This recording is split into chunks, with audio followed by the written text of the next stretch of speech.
السلام علیکم ورحمۃ اللہ وبرکاتہ۔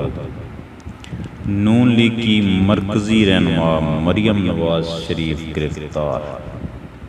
نیب کی ٹیم نے مریم نواز کو کوٹ لکھپت جیل کے باہر سے گرفتار کیا۔ مریم نواز جیل میں والد سے ملاقات کے لیے آئی تھیں۔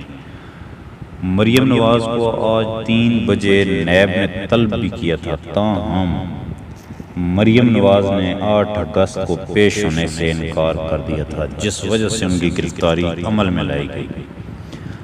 مریم نواز 31 جولائی کو چودھری شوگر ملز کیس میں نیب کے نوٹس پر لاہور کے دفتر پیش ہوئی تھی۔ دوران تفتیش مریم نواز چودھری شوگر ملز کے شیئر کی خریداری سے متعلق جواب نہ دے سکی، جس پر نیب نے مریم نواز کو سوالنامہ دے کر 8 اگست کو دوبارہ طلب کیا تھا، تاہم مریم نواز نے آج نیب میں پیش ہونے سے انکار کر دیا تھا، جس کے بعد نیب نے آج انہیں اپنی تحویل میں لے لیا۔